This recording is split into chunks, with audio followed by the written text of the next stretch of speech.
ओम शांति। ओम शांति। तो आज इस भट्टी का दिन है 12 और मुरली है 21 अक्टूबर 1987 की दीपराज और दीप रानियों की कहानी। तो 21 अक्टूबर को दिवाली का दिन, जिसके ऊपर बाबा ने ये मुरली चलाई है दीपमाला पर। इस मुरली के तीसरे पेज पर या पेज नंबर 109 पर बिल्कुल लास्ट लाइन बाबा ने एक बहुत ही सुंदर बात कही है, ध्यान से सुनना। सतयुग में तो होंगी देव रानी, देव मतलब देवी, वो रानी होगी, लेकिन अभी तुम हो परमात्मा रानियां। तो संगम पर हम कौन है? आत्माएं, भगवान की रानी, हाँ परमात्म रानी, और वहां पर होंगी देव रानी। परमात्मा दीप राज है और हम कौन है? दीप रानियां, उनकी सजनियां, वो हमारा साथी है। देखो, तो ये मुरली दिवाली की चली है और बाबा ने कहा दीपक की विशेषता क्या होती है? दीपक की विशेषता दीपक की लो होती है। लो जितनी सुंदर होती है वो दीपक भी हमें उतना ही सुंदर लगता है। आजकल दीपक भी देखो कितने सारे डेकोरेशन वाले आते हैं। जब हमारे बाबा के घर पे दिवाली होती है तो सभी माताएं शाम को आती है और सुंदर सुंदर दीपक, कैंडल अलग अलग डिजाइन के लेकर के आते हैं। तो लेकिन वो सभी के सभी दीपक जब बाबा के आगे जलते हैं तो वो सभी की शोभा किसके कारण होती है? उनकी लो के कारण होती है। लो पर सीधा ध्यान जाता है। शिव बाबा ने कहा एक दीपक से, तो बाबा ने भी सबसे पहले क्या किया? एक दीपराज बड़े दीपक में जगाते हैं, ठीक है, और उस एक दीपक से अब अनेक दीपक जगमगाते हो। तो शिव बाबा ने इस दीपमाला पर, संगम की दीपमाला पर दीपराज को अर्थात बड़े दीपक को जगाया और उस बड़े दीपक से अनेक दीपक जगमगाते हैं। आप सभी विशेष आत्माओं के संगठन का यादगार दीपमाला है। तो दीपमाला अविनाशी और अनेक जगे हुए दीपकों का यादगार है। आप चमकती हुई आत्माएं दीपक की लो मिसल दिखाई देती हो। तो जब सभा में हम बाबा के आगे बैठते हैं तो बाबा को हम कैसे दिखाई देते हैं? बाबा को हम गोरे काले नहीं दिखाई देते। बाबा को हम गरीब, अमीर, सुंदर, कुरूप, लंबे, छोटे, पतले, मोटे ऐसे नहीं दिखाई देते। बाबा को हम कैसे दिखाई देते हैं? जैसे कि एक लो जग रही है, एक दीपक जग रहा है। तो बाबा ने कहा आप चमकती हुई आत्माएं दीपक की लो मसल दिखाई देती हो, इसलिए चमकती हुई आत्माएं दिव्य ज्योति का यादगार रूप है। तो एक तरफ निराकारी आत्मा के रूप का यादगार है और दूसरी तरफ आपके भविष्य साकार दिव्य स्वरूप लक्ष्मी के रूप में यादगार है। तो दिवाली दो रूपों से यादगार है। एक तो दिवाली पर दीपक जगाए जाते हैं, तो वो किसका यादगार है? हम अविनाशी जगते हुए दीपकों का। दूसरा, दिवाली के दिन लक्ष्मी जी की पूजा की जाती है।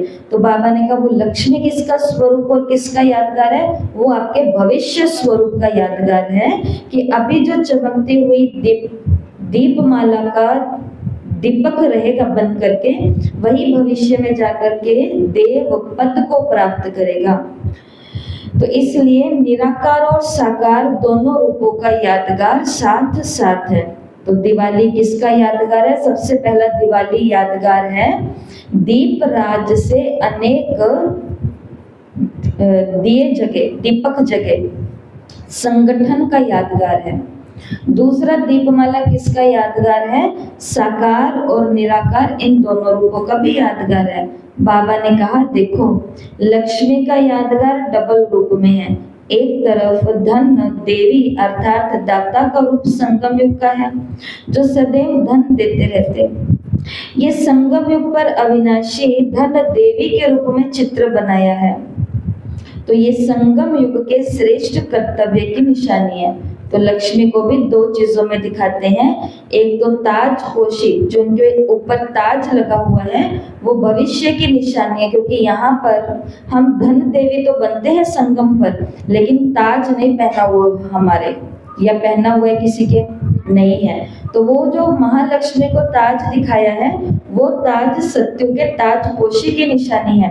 लेकिन वो लक्ष्मी माँ जो ऐसे दोनों हाथों से धन दे रही है, तो वो धन देवी क्यों है? क्योंकि संगम पर छोटे से युग में वो दाता रूप में रही।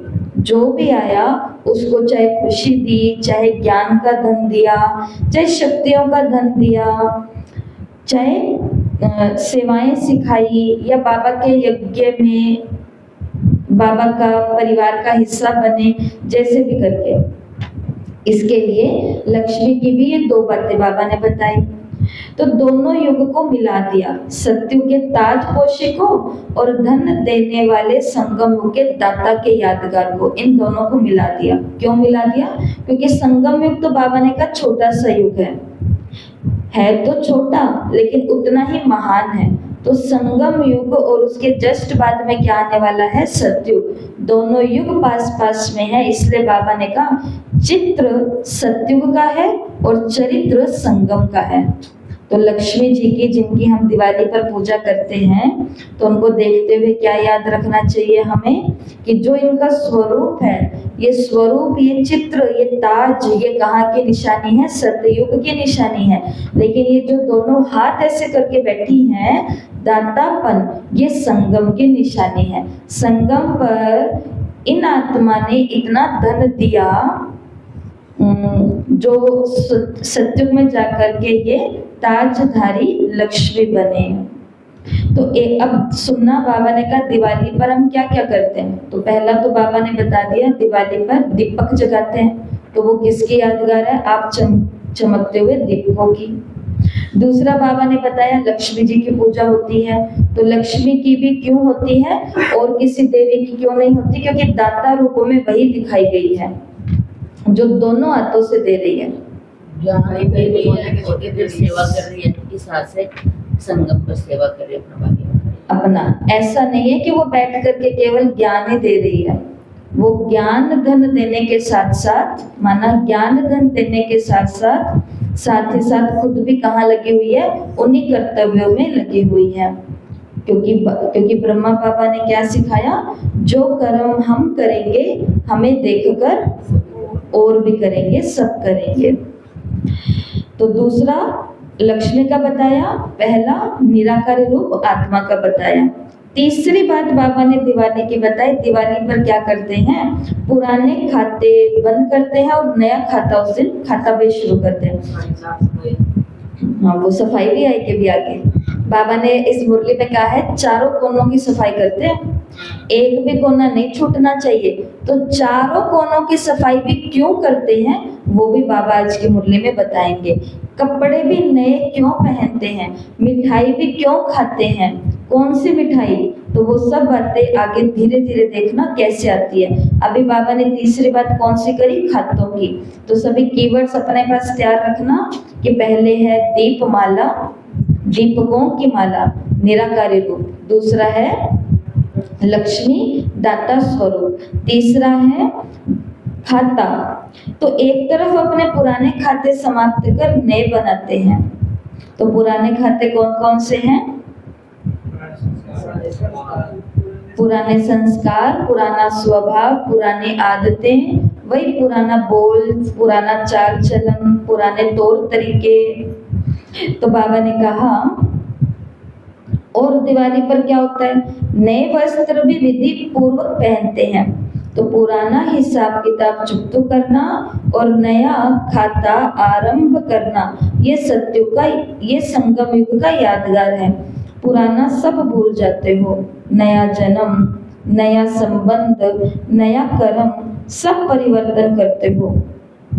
और बाबा ने कहा कपड़े कौन से नए पहनते हो? गोल्डन वस्त्र। कहाँ मिलेंगे? सतयुग में। कौन से सुनहरे कपड़े मिलेंगे? ये कंचन काया मिलेगी। शरीर को बाबा ने क्या बोला है? ये वस्त्र है। सतो प्रधान शरीर भविष्य में धारण करते हो। अभी तो कौन सा शरीर है? तमो प्रधान। और चत्तियों वाला। अभी कौन सा शरीर है? बाबा ने कहा चत्तियों वाला। जैसे कि बाबा ने यहाँ उदाहरण दिया, कुछ होता है तो ऑपरेशन करते हैं ना, ऑपरेशन में क्या करते हैं? सिलाई करते हैं। कैसे सिलाई करते हैं? कहीं से कुछ मांस काटते हैं और उसको कहीं और लगा देते हैं, ऐसा करते हैं। तो फिर उसको भी उतारा, उसको कपड़ा वहाँ एक्स्ट्रा था तो वहां से उतार करके जहाँ जरूरत थी वहां चिपकाया और फिर क्या कर दी? सिलाई कर दी। क्या साइंस है! और ये भी कहाँ से आई है? भारत से आई है सबसे पहले। शिव बाबा ने कहा ऑपरेशन में सिलाई करते हैं ना, बड़े बड़े ऑपरेशन में एक तरफ का मांस निकालकर दूसरी तरफ लगाते हैं, तो चत्ती लगाई हुई है ना, पुराने की निशानी है सिलाई होना। तो ये है चत्तियों वाले वस्त्र। और भविष्य में कौन से वस्त्र मिलेंगे? गोल्डन नया वस्त्र। इसलिए दिवाली पर सब लोग क्या पहनते हैं? नए नए कपड़े पहनते हैं। तो आत्मा के अंदर कुछ यादें रह गई हैं, नया पहनना है, नए कपड़ा पहनना है। होली पर पहनते हैं नया कपड़ा, होली पर तो सबसे पुराना कपड़ा पहनना है क्योंकि जलाना है। होली का खराब भी हुए तो पुराना होए। तो बाबा ने ये चौथी बात बताई और वो कौन सी है? वस्त्र। तो नया वस्त्र किसकी निशानी है? नया सतो प्रधान शरीर की निशानी है। आगे बाबा ने मुरली के अंदर कहा, तो ऐसे मनाते हो ये संगम युग का मनाना, अनेक जन्म मनाते ही रहेंगे। तो संगम पर जिन्होंने ऐसा दिवाली मनाया, जीवन बनाया, तो उनको आगे वो वाली दिवालियां नहीं, उस दुनिया में जाएंगे जहाँ अविनाशी ही दिवाली रहेगी। सत्युग के अंदर हर दिन और हर रात क्या है? त्योहार है। वहाँ हर दिन दिवाली और हर दिन होली है, हर दिन स्नेह मिलन है। बाबा ने कहा पहले क्या होता था? पहले दीपक जगता रहता था, बुझे नहीं ये ध्यान रखा जाता था, घृत ढालते रहते थे और विधि पूर्वक आह्वान भी करते थे। दिवाली के दिन सभी भगत साधना करते थे कि वो आएंगी, माँ लक्ष्मी या महालक्ष्मी आएगी ना, ऐसा। बाबा ने कहा अभी तो क्या कर दिया?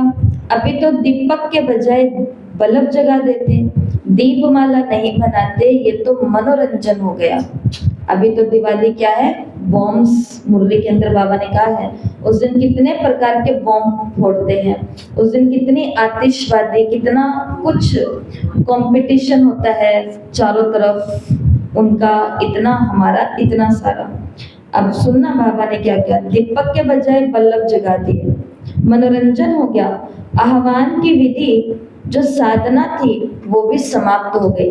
लक्ष्मी माता से क्या लेना देना उस दिन? उस दिन कुछ नहीं, वो एक पूजा करनी होती है, उसमें पकड़ पकड़ करके बैठना होता है।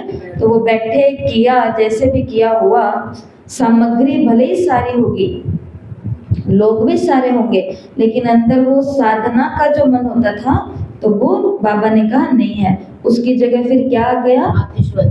बाबा ने कहा स्नेह तो समाप्त हो गया और अभी सिर्फ स्वार्थ रह गया। लक्ष्मी जी की पूजा क्यों करनी है? क्योंकि करेंगे तो ही नए दिन पर हमारी तरक्की भी होगी। धन बढ़ जाए बस इसी स्वार्थ से करते हैं, भावना से नहीं, कामना से करते हैं। पहले भावना थी, बाबा ने कहा अभी तो वो भावना कामना के रूप में बदल गई है। धन भी आता है तो भी काला धन आता, दैवी धन नहीं आता, आसुरी धन आता। तो यथार्थ दाता रूपधारी लक्ष्मी किसी के पास आ ही नहीं रही है, ये बाबा ने मुरली में बोला। जो सच्ची यथार्थ लक्ष्मी है ना, दाता रूपधारी, वो किसी के पास आज के समय आ ही नहीं रही है। और उसका कारण क्या है कि हम भगवान की साधना कर रहे हैं, भले उनको भगवान मान के, लेकिन उसके अंदर भी स्नेह से अधिक क्या आ गई है? स्वार्थ। भावना से अधिक क्या आ गई है? कामना आ गई है। इसलिए लक्ष्मी माँ भी अपने असली रूप में नहीं आ रही है, वो भी आसुरी या काले धन के रूप में, दैवी धन के रूप में नहीं है, ऐसा बाबा ने मुरली में बोला। अब बाबा आगे कहते हैं संगम युग तो कौन सा युग है? सुहेजों का युग है, मानव मनोरंजन का युग है। इसलिए बाबा ने कहा खूब मनाओ। हमें दिवाली मनाने से बाबा ने कभी भी मना नहीं की।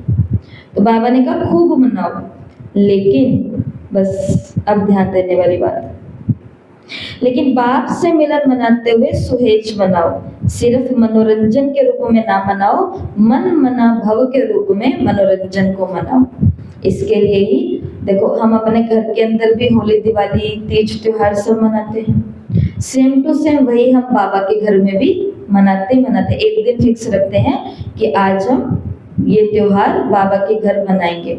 उसका कारण क्या होता है? उसका कारण ये नहीं है कि दीदियां तो वैरागी बन गई, लेकिन अभी भी इनका मन होता है पटाखे छोड़ने का, या रंग लगाने का, या कुछ खाने का, या कुछ नाचने का, या कुछ गाने का, एंजॉय का। ऐसा नहीं है। वो किस लिए मनाते हैं? क्योंकि वो भी तरीका है रमणीकता के साथ मन मना भव होने का, और सबको ये दिखाने का कि होली या दिवाली या जो भी है वो जरूरी नहीं कि हम वैसे ही बनाए जैसे दुनिया में बना रहे, एक दूसरे को धक्का मुक्की करके। वो स्नेह से भी मनाई जा सकती है, भगवान के घर में प्यार से भी मनाई जा सकती है, भावना से भी मनाई जा सकती है। अभी हम होली पर रंग देते हैं तो वो रंग पहले अमृत वेले चार्ज किए जाते हैं, तो मन मना भव हुआ ना। फिर बाद में जब दीदियां रंग देती हैं, माथे पर तिलक भी लगाती हैं, तो उस समय भी वो क्या स्मृति में लगवाने वाला और लगाने वाला रहता है? बाबा मुझे ये ज्ञान गुण शक्तियों के रंग लगा रहा है। सेम दिवाली पर भी जब हम दीपक जगाते हैं तो वो किस उम्मीद से बाबा के घर आते हैं? हम इसी भावना से कि सभी की आत्म ज्योति सदा जगती रहे, ज्ञान का कृत सदा डला ही रहे, रोशनी रोशनी रहे सबके जीवन में। तो बाबा ने कहा खूब मनाओ, लेकिन सिर्फ मनोरंजन के रूप में ना मनाओ, मन मना भव बन के फिर मनोरंजन मनाओ। पहले बाबा की याद और फिर ये, क्योंकि आप अलौकिक हो ना, तो आपके अलौकिक मनोरंजन भी अविनाशी हो जाते हैं। तो अब क्या क्या करना है? संगम योगी दीपमाला की पुरानी विधि खाता समाप्त करना है। हर संकल्प, हर घड़ी, हर संकल्प और हर घड़ी, हर कर्म, हर बोल नया और अलौकिक बनाना है। नया खाता कौन सा है? ब्रह्मा बाप का और ब्राह्मणों का खाता। पुराना खाता कौन सा है? रावण का खाता। देखो बाबा ने खाते के विषय में क्या उदाहरण दिया? जैसे किसी का उधार कर्जा होता है तो वो क्या करते हैं? जहाँ पर उधारी होती है वहां पर बार बार चक्कर लगाएंगे ना। बाबा ने कहा उसको छोड़ेगा नहीं। किसी को टालने की कोशिश करो, लेकिन कर्जदार अपना कर्ज जरूर चुकाए। बाबा ने कहा ऐसे ही ये जो पुराने संस्कार और पुराने खाते हैं ना, ये किसका कर्जा है हमारे ऊपर? रावण का। इसलिए रावण बार बार आता है। माया बार बार क्यों आती है? अपना कर्जा लेने के लिए, अपना दिए हुई चीज को लेने के लिए, कि भाई पुराने संस्कार मेरे तुम्हारे अंदर भरे हुए थे, वो अभी तक भी तुम्हारे अंदर है, देव। और इस कर्ज को मर्ज कहा जाता है। ये रावण का कर्जा, पुराने संस्कार, स्वभाव, पुरानी चाल चलन, ये कर्जा कमजोर बना देता है और यही फिर बीमारी बन जाता है। फिर बाबा के मिलने की खुशी नहीं है, बाबा मिलने के बाद भी होश कहीं और ही है, हमें कुछ नहीं पता चल रहा, बेहोशी की हालत में ही है। कारण क्योंकि रावण रोज अपना कर्जा लेने के लिए चक्कर लगा रहा है, और उसके कारण और उसको हम दे नहीं रहे, चुका नहीं रहे कि भाई काम आ सकता है कभी भी कुछ भी, तो दे नहीं रहे, और इसके कारण हम क्या हो जाते हैं? बीमार हो जाते हैं। वो अपने बच्चों को और अपने संबंधियों को फिर और भेजता है, बताओ। जाओ भाई, मैं तो नहीं जा पा रहा, तुम थोड़ा चक्कर लगा करके आओ। ठीक है, तो ये हो गई है खाते की बात डिटेल में, क्योंकि खाते में कर्जा ये सब आया हुआ है। कोने कोने की सफाई करते हैं दिवाली पर। आगे सफाई की बात जो 1 महीने पहले शुरू हो जाती है। तो दिवाली पर क्या करते हैं? कोने कोने की सफाई करते हैं। चारों कोनों की सफाई करते हैं। 2 या 3 कोने में नहीं करते, चारों कोनों में करते हैं। तो बाबा ने कहा सफाई ये किसकी निशानी है? अर्थात स्वच्छता। कौन सी स्वच्छता? पवित्रता। तो जैसे स्थूल कोनों की सफाई करते हैं, वैसे चारों प्रकार की पवित्रता हो। जो चारों प्रकार की पवित्रता कल हम देख चुके हैं, मन, वाणी, कर्म और सपने, स्वप्न, चारों प्रकार की सफाई कर अंदर में हमारी भी क्या हो, पवित्रता हो। इसलिए अंदर के चारों कोनों की प्योरिटी रखनी थी, तो हमने अपने घर के भी चारों कोनों की सफाई उस दिन करनी शुरू करी, क्योंकि जहाँ पवित्रता होगी देवता तो वहीं आएंगे ना। तो घर की सफाई कर ली और हम सोचते हैं लक्ष्मी जी आ जाएंगे, है ना लक्ष्मी बहन, लक्ष्मी जी ऐसे नहीं आएंगे। सफाई भी तो चिड़चिड़ करती है। और सफाई भी कैसे करी, तुमने ये नहीं किया, तुमने ये नहीं किया, कोई करता ही नहीं है साथ में। और हमने किया तो वो भी कैसे किया, ऐसे किया। और पहले कैसे होता था, महीने महीने पहले कैसे होता था, सबको घर में उमंग होता था कि लक्ष्मी जी आने वाले हैं, भाई मैं ये करूंगा, मैं ये करूंगी, मैं ये करूंगा। हमारे टाइम में तो मिट्टी का बहुत कुछ होता था। अभी भी हम गांवों में देखो, ये भी कितनी खूबसूरती है आज भी, कहीं कहीं की भावना।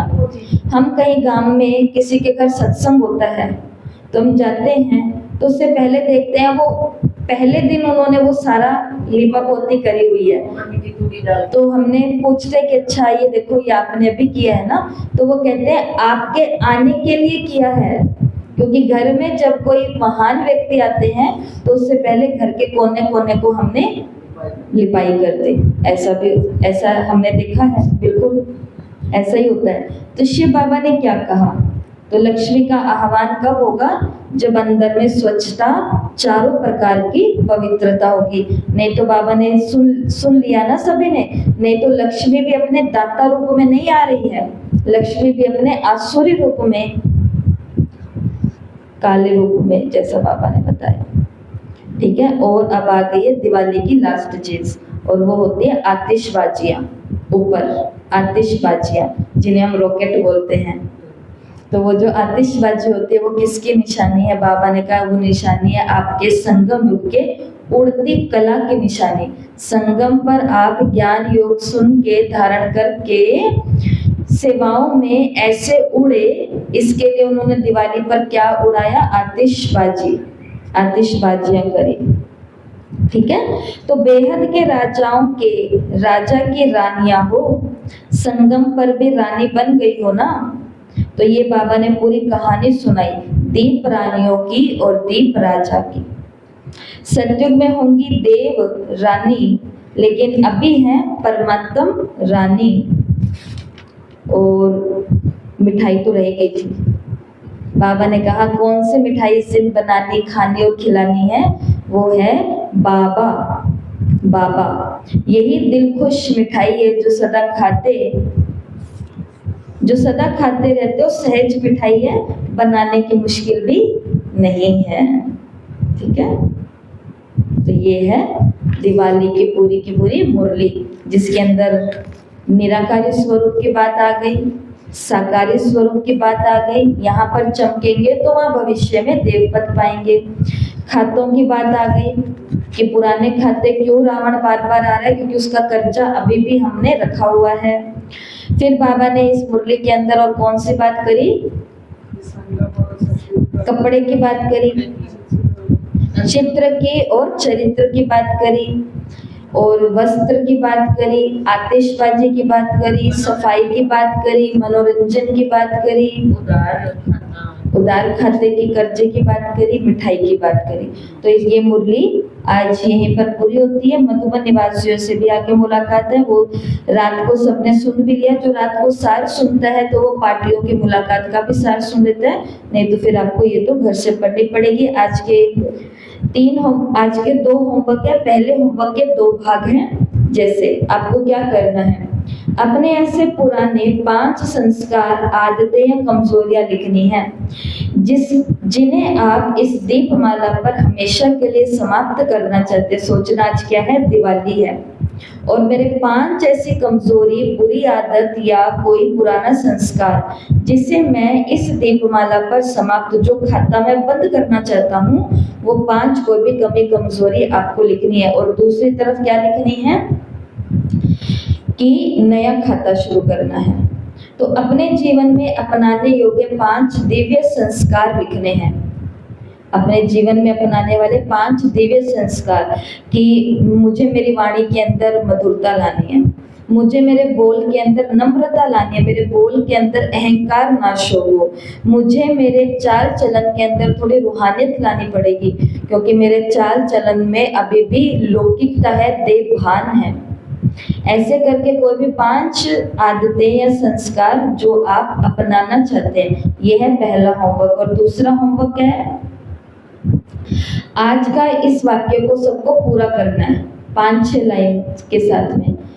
मैं ऐसा दीपक बनूंगी कि, अब उस की में भरना है एक बार, फिर वापस लिखना है मैं एक ऐसा दीपक बनूंगी कि, फिर उसमें लिखनी है दूसरी बात, जैसे कि मैं एक ऐसा दीपक बनूंगी कि चमकती गहर के कि सर्व को दाता रूप में सुख दूंगी। मैं एक ऐसा दीपक बनूंगी कि सबको रोशनी दूंगी। मैं सबको रोशनी दूंगी। मैं एक ऐसा दीपक बनूंगी कि दिल शिकस्त को दिल खुश कर दूंगी।